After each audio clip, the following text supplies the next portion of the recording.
meditarmos hoje este texto.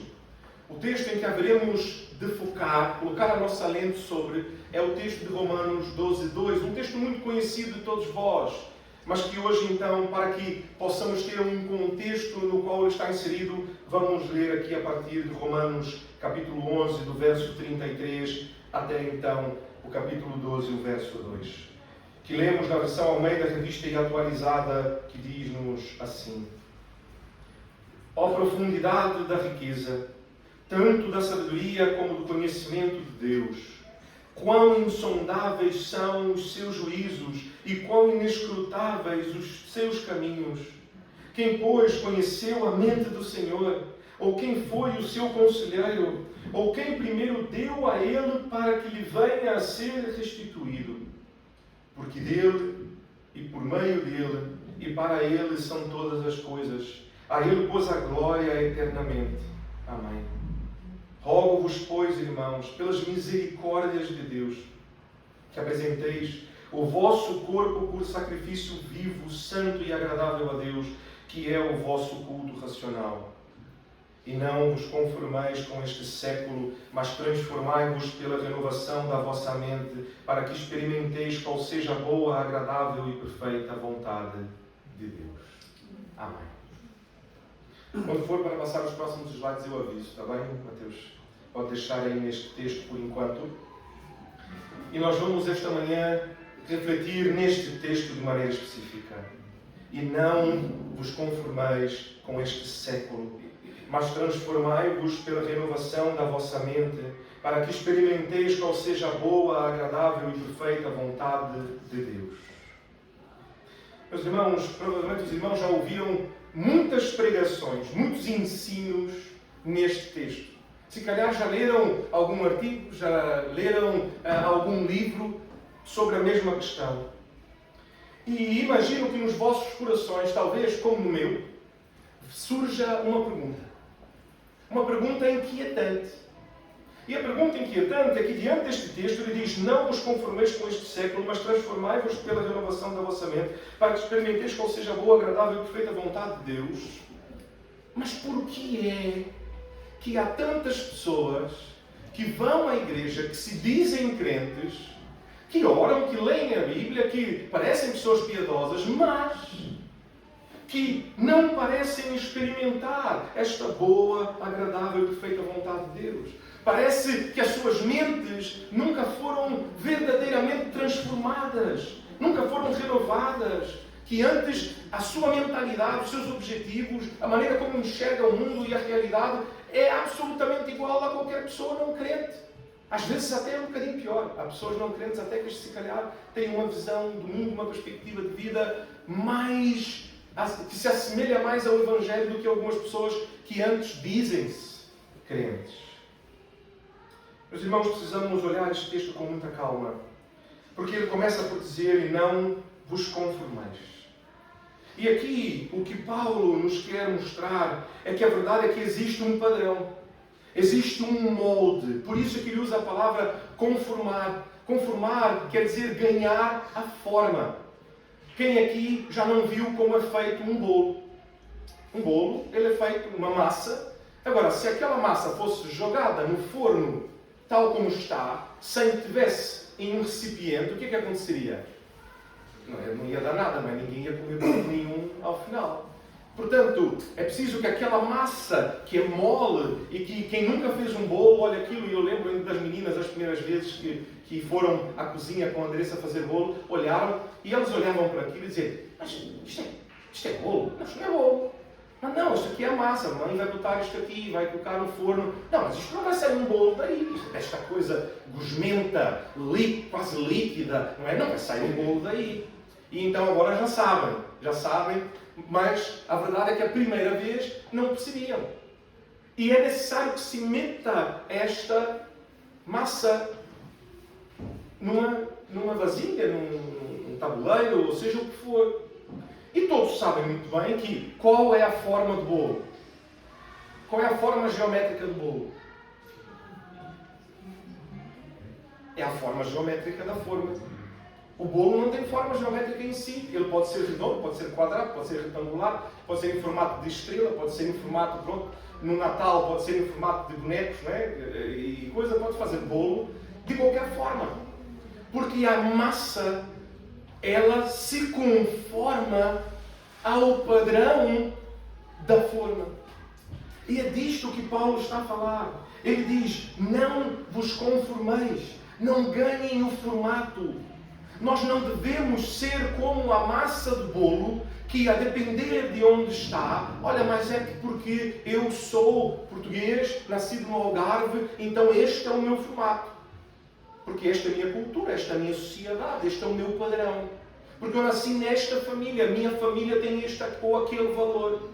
Não, mas é porque eu, apesar de ser português, nasci numa família de imigrantes. E então, eu já nasci imigrado, depois voltei para Portugal. E então, como uma família de imigrantes, nós temos uma cultura, uma propriedade diferente. E eu tenho então uma outra forma. Ou então, irmãos, como nós temos aqui, de muitas nacionalidades, temos irmãos brasileiros, irmãos guineenses. Então, eu tenho uma forma. Uma forma que me foi imposta, e como Paulo vai dizer aqui neste caso, por este século. E esta forma vai dizer-nos o que é ser um bom filho ou uma boa filha, o que é ser um bom namorado ou namorada, um bom marido ou uma boa mulher, um bom pai ou uma boa mãe, um bom vizinho ou uma boa vizinha, o que é ser um bom colega, um bom amigo, o que é ser um bom cidadão, um bom empregado, um bom gerente, um bom patrão, e até mesmo nos dizer o que é ser um bom crente. Porque a nossa forma é boa.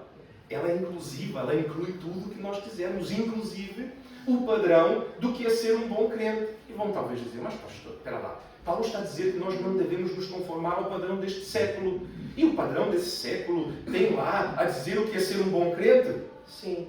O padrão deste século também diz o que é ser um bom crente. E começa, e os irmãos muito bem já devem perceber, começa a pôr, não incomodes ninguém com a tua fé. Nunca ouviram isto? Precisam respeitar mais os outros. Têm que dar aos outros o direito de ter a fé deles. Afinal, eles também podem estar certos. Afinal, toda a fé é válida.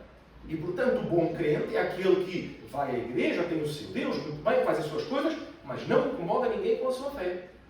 E há um padrão, portanto, para tudo. E este padrão é o que Paulo vai chamar de padrão deste século. Meus irmãos, quando nós andávamos na escola, a verdade é que nós, se lembrarmos bem, fazíamos exames, não é? E sabemos que existe um conjunto ali de respostas que o professor espera receber diante da qual ele vai atribuir o grau aos seus alunos. E, portanto, se o aluno responde exatamente conforme a resposta que o professor esperava, ele tem grau máximo. E depois ele começa a decair conforme tem pequenos erros, ou até erros mais graves, até que um completo zero. Não é? Porque errou completamente a resposta. O professor, meus irmãos, lembrem-se, ele empenha-se em apresentar aos alunos qual é a resposta esperada. O professor, ele ao dar as suas aulas, muitas vezes, quantas vezes não ouviram um professor a dizer: olha, esta matéria vai cair na prova, esta matéria vai cair no exame, estejam atentos, isto aqui é muito importante. Porque o professor, ele de facto quer que os alunos deem a resposta certa. Para quando os alunos forem examinados, atingirem então graus satisfatórios, ao menos. Os irmãos, ao virem à igreja esta manhã, eu tenho certeza que os irmãos tiveram e têm expectativas. Têm um padrão, uma ideia em mente do que é ser igreja, do que é cultuar ao Senhor, de como deve ser o culto, como deve ser o espaço, qual deve ser a ordem, que músicas e que cânticos é que devem entrar ou não, como que deve ser a apresentação do pastor da palavra. Os irmãos têm ideias. Têm conceitos. Ainda que não sejam tão claros ou óbvios, no sentido de que estejam à frente na vossa mente quando vêm, certamente ficam muito claros quando os irmãos se apercebem chocados por alguma coisa que talvez pensem, se calhar isto não era para ser assim. Isto aqui é um bocado esquisito, isto não deveria ser desta maneira. E isto não é mau em si, mas temos aqui alguns problemas. Problemas porque, quando pensamos nesta questão dos moldes e do padrão e da expectativa, nós temos que nos perguntar: quem ou o que determina o que é de facto o padrão? Meus irmãos, conforme eu citei, as primeiras expectativas sobre nós, se os irmãos pararem aí para lembrar, são de quem? As primeiras expectativas são da nossa família. São dos nossos pais, dos nossos irmãos. Depois, num círculo um bocado mais alargado, os nossos avós, nossos tios, nossos primos. E conforme nós crescemos, a verdade é que o número de pessoas com expectativas sobre nós apenas aumenta, não diminui. E mesmo as expectativas, se calhar não podemos pensar: bom, o grupo aumenta, mas pelo menos eu já sei as expectativas que a minha família tem de mim, que a minha família mais alargada tem de mim. Mas a verdade é que estas expectativas também começam a mudar. E, portanto, a verdade é que em todo o tempo nós temos novas expectativas a serem postas sobre nós, expectativas a amadurecerem e ganharem novas formas, novos meios, expectativas que estas pessoas esperam que nós nos conformemos, que nós ganhemos esta forma. Não devias falar assim. Devias fazer isto de outra forma. Esta não é a maneira correta. Como acabei de dizer, existe até uma forma do que é ser um bom crente. Dita não pela Bíblia, não pelo pastor, não pela igreja, não pelo seu irmão em Cristo, mas por este século. A dizer dizer a si o que é ser um bom crente. Pode então, irmãos, parecer-nos que estes agentes das expectativas são também eles os autores das expectativas. Que estas pessoas que colocam expectativas sobre nós, as expectativas são delas. Mas a verdade é que, ao amadurecermos, nós começamos a descobrir que essas pessoas são apenas, de facto, agentes da expectativa, mas que eles são agentes da expectativa para suprir uma expectativa que está sobre eles. Muito fácil perceber isto quando um pai, se calhar, ouve de alguém: mas o vosso filho ainda não fala? O vosso filho ainda não anda? E então o pai chega em casa com o filho, toca andar, anda. Tens que andar, tens que dar conta a mim para que eu possa dar conta lá. Porque senão eu sou um mau pai. E a escola quer dizer então hoje aos pais o que é ser um bom pai ou uma boa mãe. Não importa os valores que o pai tem familiar, não importa nada. É o que a escola diz. O Estado quer dizer à família o que é ser família. O Estado quer dizer à igreja o que é ser igreja. O não crente quer dizer ao crente o que é ser crente.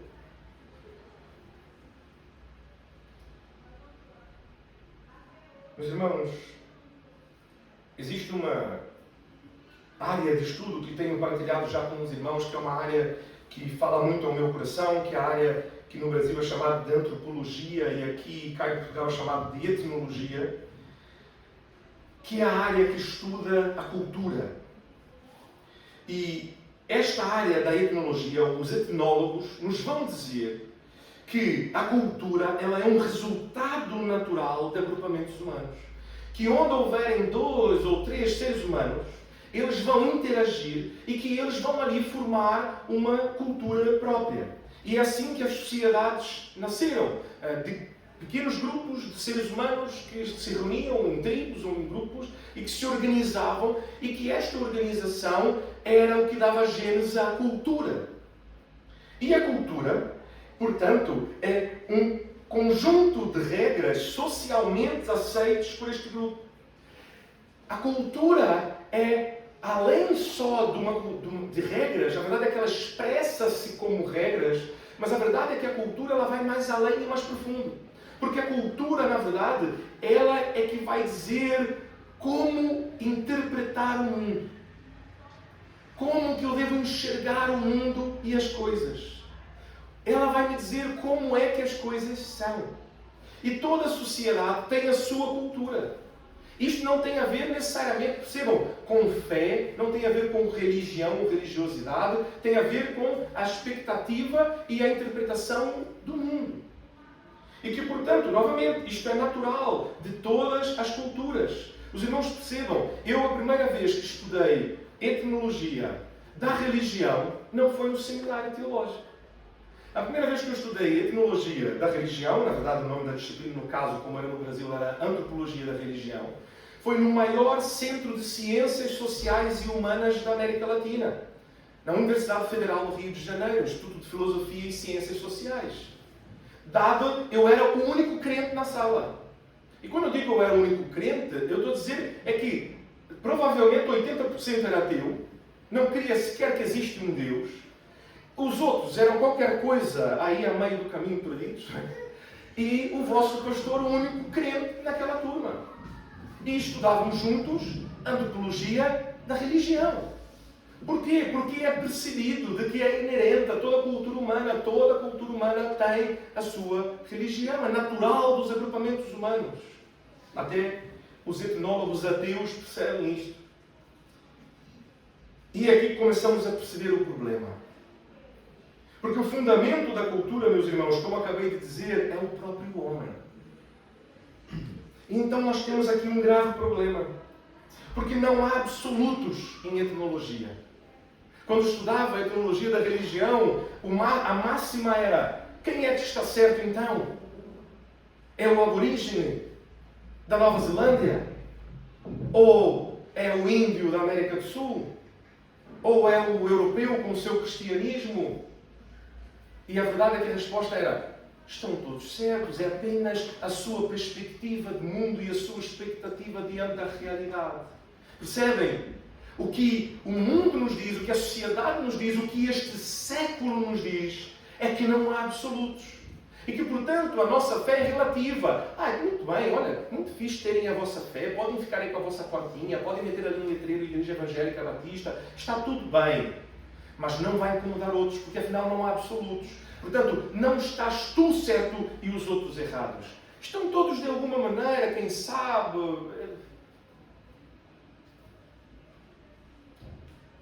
Não há, portanto, certos e errados. E o próprio conceito de ética e moral, portanto, são considerados relativos e determinados pelo grupo.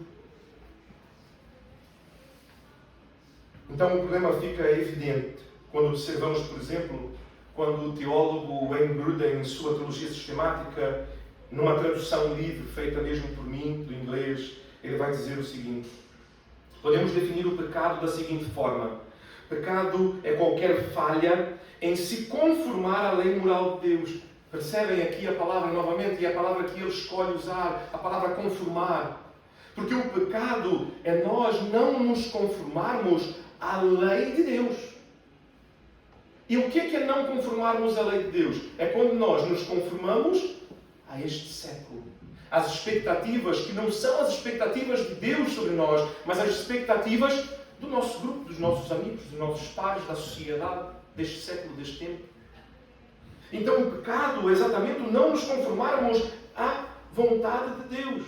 E ele ainda vai mais longe e vai dizer: não nos conformarmos à lei moral de Deus, tanto em atos, e portanto, não apenas quando vamos lá em Êxodo e Deus vai dizer: não matarás. Isto é um ato, matar. Mas ele também vai mais longe, e ele vai mesmo também nas suas disposições e inclinações, e mesmo na sua natureza. Porque mesmo nos 10 mandamentos, ele vai ter: não cobiçarás. O cobiçar não é um ato. Não é um ato em si, ele é um ato interior, vamos dizer assim. Ele é uma inclinação, ele é um desejo. E ele também diz: não cobiçarás. A propriedade do próximo. E então ele segue a dizer: o pecado é aqui definido em relação a Deus e a sua lei moral. O pecado inclui não apenas os atos individuais, como roubar e mentir e cometer assassinato, mas também as disposições e inclinações contrárias às atitudes que Deus exige de nós. Isto é pecado. A palavra pecado mesmo em si, no grego, significa errar o alvo. E errar o alvo é porque nós temos um alvo. E qual é o alvo? O alvo é o próprio Deus. Quando então nós não estamos dentro do padrão de Deus, é isto que a Bíblia vai chamar pecado. E onde isto está na Bíblia, pastor? Quando, por exemplo, como acabei de citar, nós vemos em Êxodo 20 os 10 mandamentos. Podemos perceber estas duas nuances, como vos falei. E eis então o problema. Porque o Criador do Universo, meus irmãos, o Todo-Poderoso Deus e Pai de nosso Senhor Jesus Cristo, Ele não apenas criou todas as coisas e as abandonou à sua própria sorte. A verdade é que antes, desde o início da história da humanidade, Ele tem ensinado o homem como deve proceder, os valores éticos e morais que deve ter. E estes valores não são relativos, mas são valores universais, aplicáveis a toda a cultura, a toda a criatura, a todo o povo, tribo, língua e nação. É o padrão e expectativas de Deus. E, portanto, devemos suprir não os padrões e expectativas de natureza cultural ou social, mas os padrões e expectativas divinos, pois eles foram pré-estabelecidos pelo Senhor sobre todas as coisas desde a criação. É o padrão de Deus que devemos procurar nos conformar. Eis o nosso modelo, o nosso molde. E então a pergunta dos irmãos em vossas mentes, provavelmente a seguir, seria: mas então, ok, o padrão é o padrão de Deus, mas qual exatamente? São os 10 mandamentos? Ou é mais? Ou é mais lei? Eu devo então, se calhar, procurar agora então uma sinagoga, porque eles percebem muito mais de lei do que nós, não é? Eles são muito melhores do que nós nisto. Pelo contrário, nós somos miseráveis neste sentido quando comparados com eles, não é? Mas a verdade é que não é isto. E o apóstolo Paulo vai, em meio à controvérsia entre os irmãos de Corinto, uns dizerem: eu sigo Paulo, outros a dizerem: eu sigo Apolo. Paulo então vai dizer a seguinte frase na sua primeira carta aos Coríntios, no capítulo 11, no verso 1: sede meus imitadores, como também eu sou de Cristo. O que Paulo quer dizer com isto? Querem imitar a mim? Se querem imitar a mim, façam assim. Imitem a única coisa em mim que é digna de ser imitada, que é que eu imito a Cristo. O mais é Paulo, e isto não é digno de ser imitado, porque então é o meu pecado, é a minha falha, é a minha carne. Não imites isto. E é engraçado como muitas vezes nós sem querer fazemos. E quando convivemos muito com uma pessoa, se calhar a pessoa costuma dizer uma expressão e nós começamos então a incluir aquela expressão no nosso vocabulário. Ou de tanto ouvir uma pessoa, e eu conheci um pastor que era amigo meu, uma pessoa maravilhosa, mas que era muito interessante ver como o seu tom de voz e o andar da sua pregação, no começo do seu ministério, se fechasses os olhos, a não ser pela voz mesmo em si, que percebia que era a voz dele, mas podias imaginar que era o pastor, que foi o pastor dele quase toda a sua vida a pregar. Porque ele sempre ouviu o seu pastor a pregar daquela maneira, naquele tom de voz, com aquele andamento. E então ele, quando no começo do seu ministério ainda estava aqui a começar a pregar, e quando eu digo o começo do ministério, nos primeiros 5, 10 anos, podias fechar os olhos e ouvir aquele pastor a pregar. Porque era igual. E o que Paulo está a dizer é, não é que isto seja mal, por exemplo, neste caso, o tom de voz, o andamento, isto está tudo bem, mas não imita a mim. Querem imitar alguém? Não imites a mim. Imite em mim aquilo que é digno de ser imitado, imitar a Cristo. Jesus, portanto, é o padrão de Deus para nós. Quer saber qual é o padrão de Deus? Jesus é o padrão de Deus. E a verdade é que Paulo então poderia ter continuado este texto a dizer: não se conformem com um padrão deste século, mas imitem a Jesus. Era mais fácil, ficava mais fácil, mais didático, não é, pastor? Era mais fácil todos perceberem. Mas o que ele faz? Ele não diz isto. Mas antes ele faz uma escolha didática diferente. Afinal, a pergunta que viria a seguir provavelmente seria: ok, é preciso imitar a Jesus. Mas como que eu vou imitar a Jesus? Como é que eu faço para imitar a Jesus? O que é que significa? O que é que quer dizer quando me diz imites a Jesus? Jesus vindo do Pai, conhecedor do Pai, que certamente percebia o mundo de uma forma completamente diferente da que nós percebemos o mundo, que possuía uma lógica absolutamente distinta da nossa lógica. E é verdade, então, que para percebermos isto, precisamos perceber o que significa cosmovisão. E então vou fazer aqui 3 desafios aos irmãos. E o primeiro desafio, Mateus pode colocar aí, passar adiante. Isto é um desafio muito curioso, não sei quantos irmãos já viram isto. Como os irmãos podem perceber, todas as linhas, isto é quase como uma escada que está um bocado ali torta, não é? Tem linhas maiores, linhas menores, não é isto? Quem é que consegue ver que, na verdade, todas estas linhas são iguais? São paralelas perfeitas iguais. Quem é que consegue olhar e imediatamente perceber que são linhas paralelas perfeitas iguais? Parece que estão tortas, não é? Porque a nossa mente é enganada, a nossa visão é enganada, o nosso cérebro é enganado por estarem os quadrados como estão díspares. Isto faz com que, pela luz, e nós sabemos isto hoje, não é? Que o que é aqui o preto? O preto é quando se absorve todos os feixes de luz. E o branco, quando se reflete todos. Então, a parte preta, ela parece menor e a parte branca parece maior. E quando se coloca isso de forma díspar, parece que um lado está maior que o outro menor. Mas quando se conseguires olhar e ter a concentração em olhar uma linha, vai perceber que aquela linha parece reta. Agora, se olhar a de baixo, aquela linha que tinhas visto, não, esta é reta, tenho certeza. Olha de baixo, agora de cima parece torta e a de baixo é que parece reta. E assim por diante. Mas a verdade é que todas estão retas. Porquê que o pastor então está a mostrar isto? Já vamos lá ter. Segundo desafio. Ao olharmos estes 2 desenhos, a pergunta agora é, da linha que está horizontal, ok? Ignorem as setas.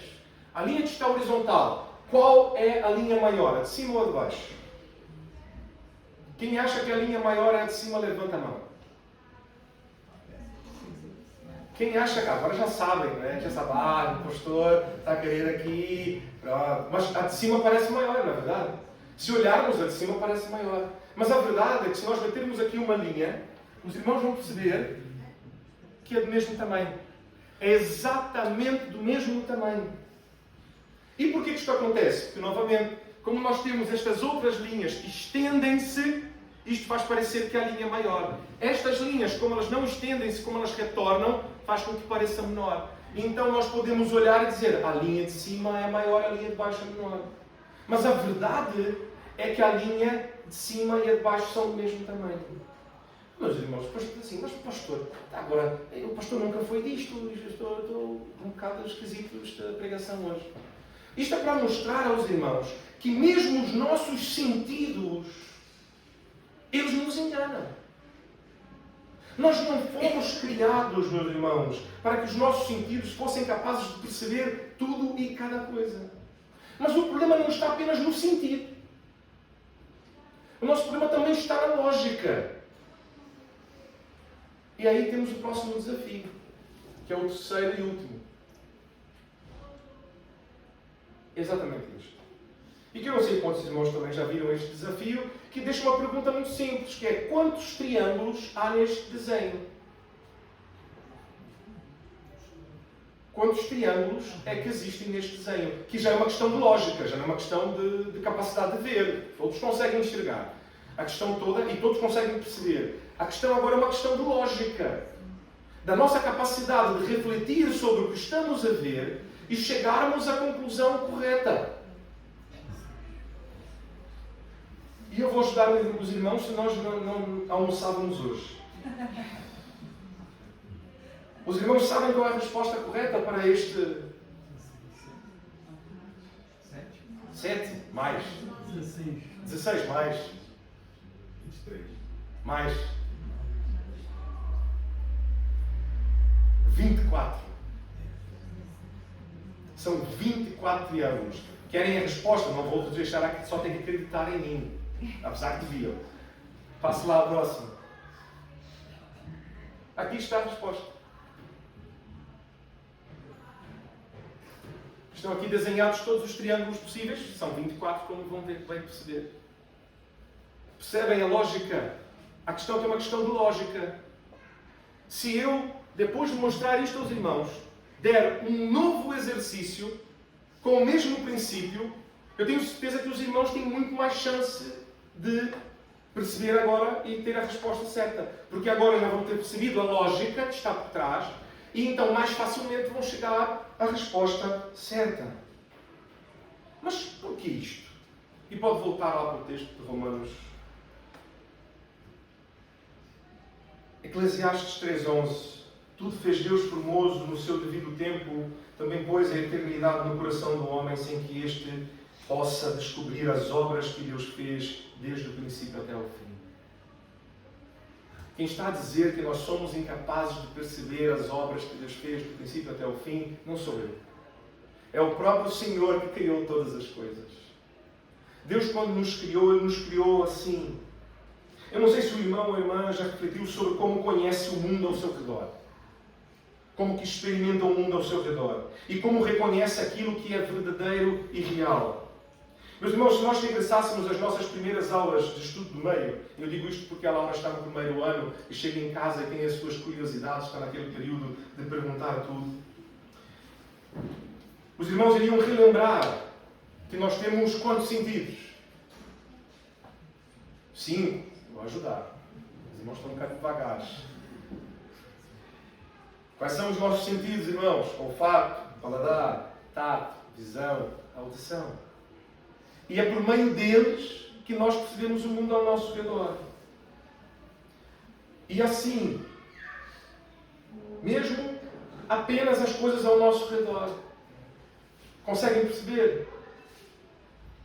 Nós não temos a capacidade de sentir todo o cheiro do mundo ao mesmo tempo. Nós não temos a capacidade de escutar todo o som do mundo ao mesmo tempo. Nós não temos como ver tudo o que há ao mesmo tempo. Os nossos sentidos são, portanto, limitados. E, meus irmãos, deixem-me dizer isto, porque algumas pessoas podem acabar por aqui imaginar que, mas e no jardim? Deus criou-nos assim. Deus nos criou com os sentidos e mesmo Adão também tinha os seus sentidos limitados. Mas porquê? Porquê? Lá já vamos ter. A verdade é que os nossos sentidos não nos apresentam toda a realidade, mas uma perspectiva da mesma. Ou como podemos muitas vezes dizer, é um recorte de realidade que os nossos sentidos nos permitem perceber. E é a partir desta experiência limitada que começamos a tirar as nossas primeiras conclusões, ainda quando bebês. Conclusões que, diante de tamanha limitação, e imaginem ainda nos primeiros anos de vida, não é? De tão pouca vivência, podem conduzir a conclusões erradas. E conforme nós amadurecemos, experimentamos o resultado das nossas ações fundamentadas nestas conclusões, nós começamos a ajustar. Principalmente quando não temos o resultado que achávamos que teríamos. Porque nós tivemos uma experiência limitada, chegamos a uma conclusão limitada e aplicamos isto. Olha, não funcionou, então se calhar eu preciso ajustar a minha visão do mundo, a minha cosmovisão, a minha percepção da realidade. E então, quando adquirimos a capacidade da língua, tanto de perceber o que está a ser falado e a falar, nós começamos a fazer uma coisa, que é, nós começamos a conversar, nós começamos a dialogar, nós começamos a apresentar as nossas conclusões e ideias e conhecimentos a fim de compará-las e aprimorá-las a partir da nossa experiência com o outro. Meus irmãos, o grave problema é que comparamos e defrontamos as nossas ideias e conclusões e a nossa visão do mundo, a nossa cosmovisão, com a de outro tão limitado quanto nós. E neste caso concreto, a soma das partes limitadas nunca será igual ao todo. O Senhor já nos disse em Eclesiastes: quem é que pode descobrir as obras que Deus fez desde o princípio até o fim? Nem que toda a humanidade, em todas as gerações, some as suas visões, nunca o homem chegará a perceber verdadeiramente toda a obra da criação das mãos de Deus e quem Deus é. A questão, meus irmãos, é que nós fomos criados para viver em comunhão com Deus. Deus não criou o homem a faltar uma parte. Porque alguns podem pensar isto, mas então por que Deus criou o homem assim tão limitado? Deus não criou o homem limitado, porque no projeto de Deus, o homem caminhava com Deus. Então aquilo que o nosso século, o nosso mundo vai dizer, porque eu conheço uma pessoa que tem um sexto sentido. É o sexto sentido de mãe, se calhar. A verdade é que o sexto sentido, planeado por Deus desde a eternidade, tem nome. Jesus. Ele é o nosso sexto sentido, que ajusta todos os outros e nos apresenta o mundo realmente como é. Porque Ele mesmo nos diz, eu sou o caminho, a verdade e a vida. Por meio dele todas as coisas foram feitas e sem ele nada do que foi feito se fez. Portanto, ele conhece, domina todas as coisas. Ele é o sentido que nos falta para percebermos a realidade efetivamente como é. Para que a nossa cosmovisão seja ajustada e corrigida. A maneira como percebemos o mundo. Mas a verdade, meus irmãos, é que este processo que fazemos de diálogo com os outros, ele nos foi impresso por Deus. Mas era suposto que o nosso diálogo fosse com o Criador, como Adão, quando andava no jardim com o Senhor. Mas o pecado mudou tudo. E se os irmãos forem ler Gênesis capítulo 3, versos 22 a 24, então disse o Senhor Deus, eis que o homem se tornou como um de nós, conhecedor do bem e do mal, assim que não estenda a mão e tome também da árvore da vida e coma e vive eternamente. O Senhor Deus, por isso, o lançou fora do jardim do Éden, a fim de lavrar a terra de que fora formado. E expulso o homem, colocou querubins ao oriente do jardim do Éden e o refugia de uma espada que se revolvia para guardar o caminho da árvore da vida. Antes de comer da árvore, o homem vivia em comunhão com Deus. E esta comunhão era a chave que completava esta fórmula para que tivesse a visão correta de todas as coisas. Portanto, uma cosmovisão correta, pois era ajustada por Deus. Mas, meus irmãos, o pecado mudou tudo. Porque sem comunhão com Deus, agora estamos entregues a nós mesmos e às nossas limitações. Entregues ao próprio pecado. Irmãos, a nossa cosmovisão agora é fundada em nossas experiências limitadas e no nosso exercício intelectual imperfeito acerca delas. Ou como preferimos chamar, ciência. Sendo que a própria ciência reconhece, meus irmãos, que o corpo do seu conhecimento não é de fato.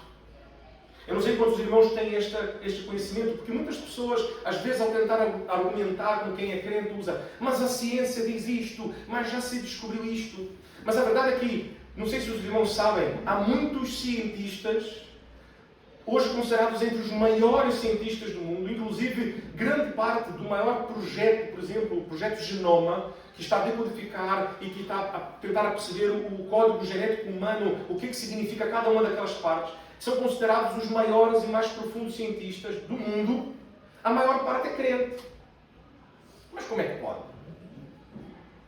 Porque eles mesmos sabem, e a verdade é que quem conhece e percebe verdadeiramente de ciência, sabe que a ciência não diz que as coisas de facto são.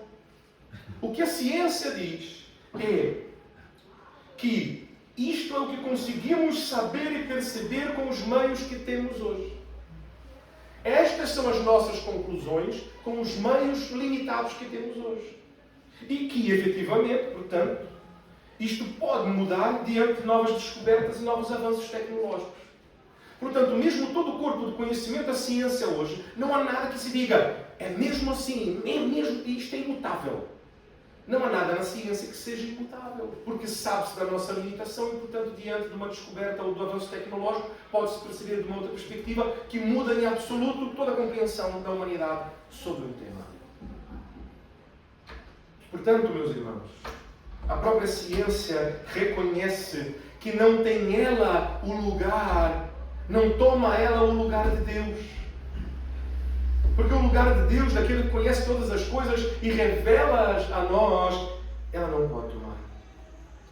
Porque a verdade, meus irmãos, é que então fica a pergunta filosófica. E esta pergunta é feita desde que a humanidade pensa. Que é, como então podemos conhecer a realidade? Como então podemos saber o que é verdade? E a resposta, a verdade é que a resposta é muito simples. E sequer a resposta é bíblica, percebam, a resposta é filosófica. É que nós só podemos perceber a realidade se tivermos meios perfeitos para conseguir chegar a conclusões perfeitas. Então, como é que nós, imperfeitos, vamos conseguir ter meios perfeitos? Se Deus era a fonte e a comunhão com Deus foi quebrada pelo pecado, o que é que nós podemos então fazer? A resposta já está diante de nós. Porque a realidade, meus irmãos, é mesmo que não há nada que possamos fazer por nós mesmos. A própria palavra vai dizer que ninguém pode salvar-se a si mesmo. Mas a palavra de Deus nos relata em Ezequiel capítulo 11 uma promessa de Deus maravilhosa. Esta promessa de Deus diz o seguinte, Ezequiel 11, 18 a 20. Dar-lhes-ei um só coração, espírito novo porei dentro deles. Tirarei da sua carne um coração de pedra e lhes darei um coração de carne, para que andem nos meus estatutos e guardem os meus juízos e os executem. Eles serão o meu povo e eu serei o seu Deus. Amém. Esta é a promessa de Deus ainda em Ezequiel, de que Ele mesmo agirá. Ele promete que nos dará um coração de carne em lugar de um coração de pedra e porá dentro de nós um espírito novo. Neste caso aqui, ele não está a falar nem do Espírito Santo, mas lembra quando falamos do que é pecado e da questão que não são apenas atos, mas também inclinações. Ele está a falar de espírito no sentido de inclinações. Ele promete que vai mudar as nossas inclinações pecaminosas. Que Ele nos vai dar um novo ânimo, novos desejos, novas inclinações. A promessa de Deus para nós não está apenas no Antigo Testamento, meus irmãos. Ela também está no Novo Testamento. E nós vemos Paulo, em sua segunda carta aos Coríntios, no capítulo 5, 17, nos falar sobre a promessa divina, de que Ele mesmo tratará esta questão. E Ele diz assim, e assim, se alguém está em Cristo, é nova criatura, as coisas antigas já passaram, eis que se fizeram novas. E Jesus mesmo também diz, em Lucas capítulo 8, verso 10, estudamos há pouco tempo, respondeu Jesus, a vós outros é dado conhecer os mistérios do reino de Deus. Aos demais fala-se por parábolas para que vendo não vejam e ouvindo não entendam. Ele mesmo diz, a vós outros é dado conhecer os mistérios. Não é pela sua capacidade, mas é porque eu revelo a vós. Ele mesmo dá a conhecer. Não por nós mesmos, senão nós veríamos ainda, se nós, por nós mesmos, nós não veríamos, ainda que vendo, e não perceberíamos, ainda que ouvindo. E, meus irmãos, então, a verdade é que isto é uma triste realidade. E é mais triste ainda quando nós voltamos à questão inicial que apresentei aos irmãos. De que a verdade é que há muitas pessoas que, sendo-se dizendo crente, e afirmando conhecer ao Senhor, continuam a viver com a mesma perspectiva de vida que não crentes. Os mesmos anseios, as mesmas vontades, a mesma lógica e a mesma visão de mundo daqueles que não conhecem a Deus e a sua palavra.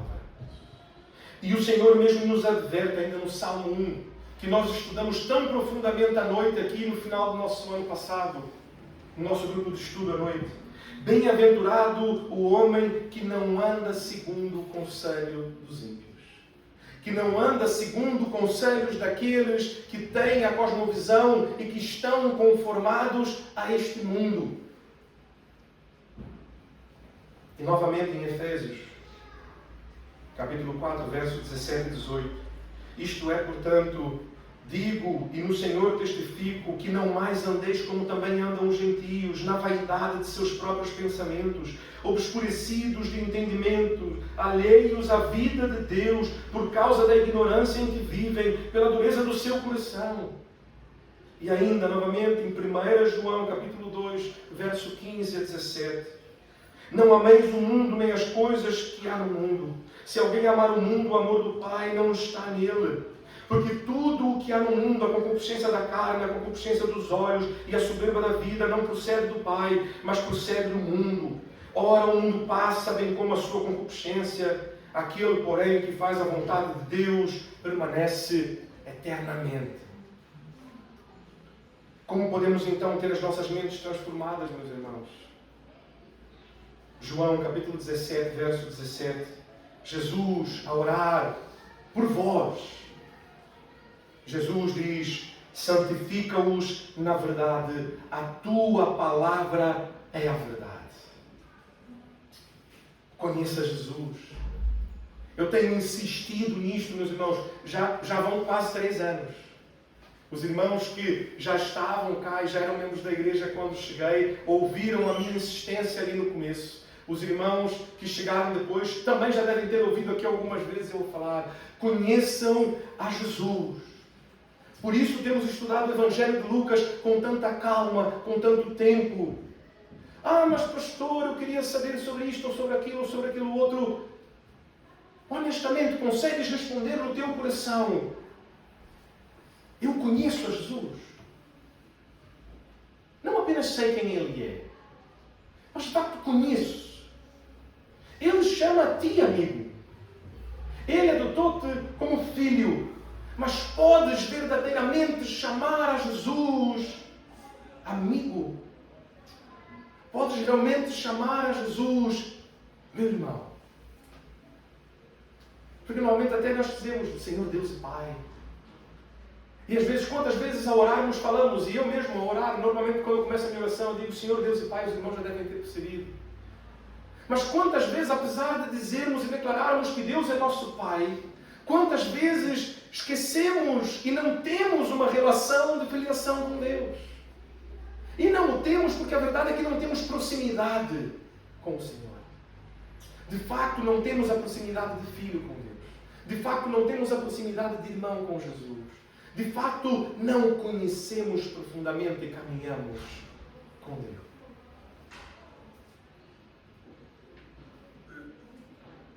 Jesus nos diz, em João capítulo 14, verso 21, aquele que tem os meus mandamentos e os guarda, este é o que me ama. E aquele que me ama será amado por meu Pai, e eu também o amarei e me manifestarei a Ele. Quer que Jesus se manifeste a ti? Aquele que tem os meus mandamentos e os guarda, este é o que me ama. Mas pastor, como é que eu posso então ter os mandamentos de Jesus e os guardar? A estudar a palavra de Deus. Mas pastor, eu não consigo sozinho. Amém. Estás no caminho certo então. Porque aquele que me diz, está bem pastor, eu vou lá fazer. Eu só espero o tempo que vai voltar a dizer, olha pastor, não consegui. Porque a pessoa que diz, então pastor, eu vou lá fazer. Pode deixa estar comigo porque eu resolvo então. Já que é para conhecer e obedecer os mandamentos de Jesus, eu vou ser o melhor nisto. Este ainda não percebeu nada. Porque a verdade é que nós somos incapazes de fazer. Mas, meus irmãos, Deus não nos deixou sozinhos nisto.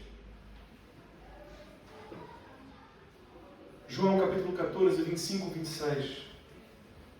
Isto vos tenho dito, estando ainda convosco, mas o Consolador, o Espírito Santo, a quem o Pai enviará em meu nome, esse vos ensinará todas as coisas e vos fará lembrar de tudo o que vos tenho dito.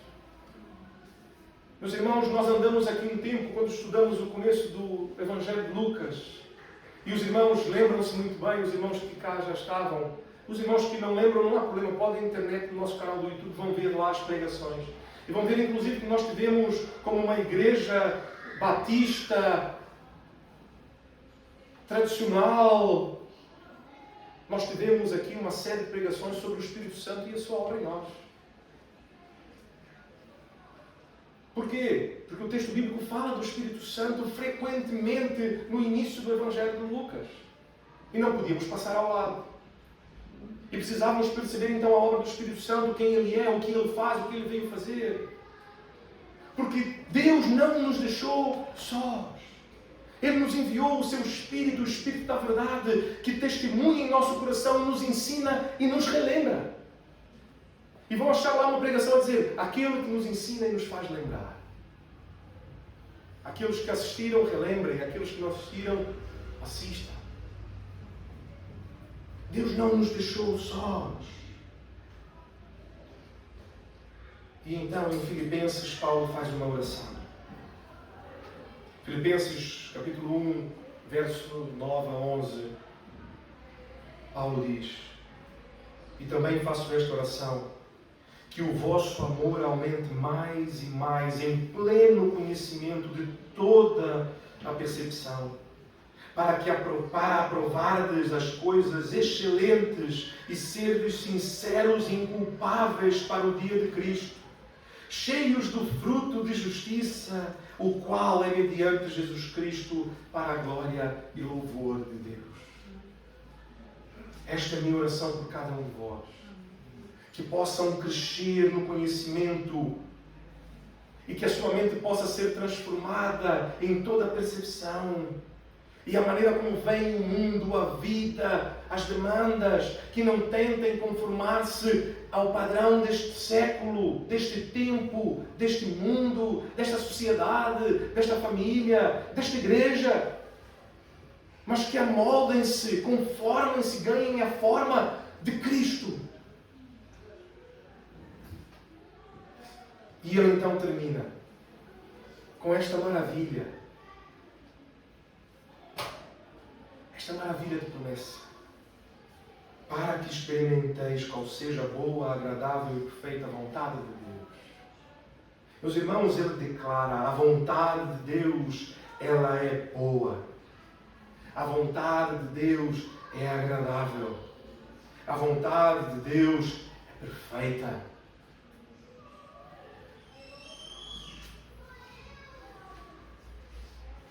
Talvez não estejas a experimentar esta vontade.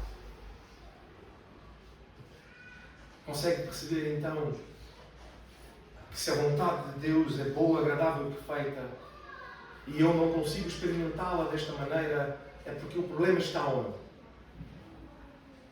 É em mim. Mas há uma solução, transformai-vos pela renovação da vossa mente. E a verdade é que o Paulo mesmo vai dizer que é para que experimenteis. A verdade é que só consegue experimentar a boa, agradável e perfeita vontade de Deus aquele que teve a sua mente renovada pela sua transformação e que então, por isso, não está conforme o padrão deste século. Este será capaz de experimentar a boa, agradável e perfeita vontade de Deus. E então, meus irmãos, agora deixo a cargo dos irmãos, para em vossas vidas, em vossos dias refletirem. Porque se voltarmos ao início da nossa reflexão, nós falamos sobre os diferentes padrões ou moldes, não é? Aos filhos, qual é o padrão deste mundo para filhos? Será que eu estou a seguir o padrão de Deus do que é ser um bom filho? Ou eu estou a seguir o padrão deste século que diz, mas o meu pai não tem o direito de fazer isto, ou falar assim, ou de agir assim, eu não tenho que responder, eu não tenho... Ou estou a honrar o padrão bíblico que diz, honra o teu pai e a tua mãe. E que diz então que assim, ao honrarmos o nosso pai e a nossa mãe, nossos dias se vão multiplicar e as bênçãos sobre nós. Mas é claro, nossos pais nos amam, têm mais experiência, podem nos dar bons conselhos. Isto serve para tudo. O que é ser um bom marido, uma boa mulher? O que é ser um bom colega de trabalho? Será que eu estou a me conformar ao padrão de Deus ou ao padrão deste mundo? Em todas as áreas da minha vida. E que os irmãos então esta semana reflitam sobre isto em cada atitude, em cada pensamento. Esta semana estávamos a caminhar, a fazer a nossa caminhada matinal, eu e a Andressa. E então, nós estávamos a passar, já era quase a hora do almoço matinal, como quem diz. Levar as crianças para a escola, uma série de coisas para fazer, ainda resolver tudo que precisava resolver de manhã antes de poder sair, já era quase a hora do almoço, estávamos a voltar para casa, estávamos quase ao pé de casa. E então a Andressa virou-se, olhou ali um café e disse: nós podíamos comer aqui neste café. Eu disse: claro, podíamos sim. E então eu fui olhar a conta, fim do mês, irmão, o pastor é abençoado por Deus, mas pronto, também tem os mesmos limites dos irmãos, não é? Fim de mês eu disse: olha, deixa-me só aqui olhar antes, não é? Não vamos entrar, sentar, depois passar a vergonha e ter que dizer: olha, com licença, nós afinal não vamos ficar. E então apanhei o meu telemóvel e estava ali a olhar e não conseguia ver, até que eu olhei para ela e disse: amor, deixa estar. O Senhor tem domínio sobre todas as coisas, então é porque o Senhor não quer que nós comamos aqui. Ela riu-se: está bem, vamos andar. E nós continuamos a andar. 3 quadras à frente encontramos uma família. E eu comecei a rir enquanto conversávamos. Se calhar foi até, pronto, ria-me internamente, tentei segurar um bocado o riso. Riso pela piada da situação. Porque se nós tivéssemos ficado naquele lugar, não encontraríamos aquela família. E aquela família estava a passar por uma situação que precisava de uma palavra. E nós não estaríamos ali, estaríamos sentados no café. Mas quando aconteceu, eu não praguejei e falei: mas isto aqui, estas coisas, estas cenas, e a vida é complicada, e o dia, e o céu, e o governo, isto é tudo mal. Pelo contrário, eu percebi logo: o Senhor tem domínio sobre todas as coisas, o Senhor é que está a agir. Se Ele quisesse que nós comêssemos aquilo, dava jeito. Se está, então não é para ser, vamos andar. E lá à frente, nós podemos dar uma palavra a uma família que precisamos. Percebem? Como é que a nossa mente está a funcionar? Nós olhamos as limitações com os olhos de Jesus ou não? Percebem? Nós na semana passada estudamos. Percebem isto? Como que os apóstolos, os discípulos olharam para aquela situação: Senhor, não temos comida. E tentaram solucionar por meio da sua mente transformada? Não. A sua mente conformada a este mundo dispensa todos, manda que vão para as vilas para que possam comprar comida. Porque nós não temos comida. Mas quanta comida que tem? Nós só temos isto, não dá para todos. Descanse. Não te separar em grupos. A visão de Jesus e a visão dos homens. Nós podemos ter a visão de Jesus. Se nós tivermos a nossa mente transformada pela renovação que apenas o Evangelho de Jesus nos pode dar. Oremos ao Senhor.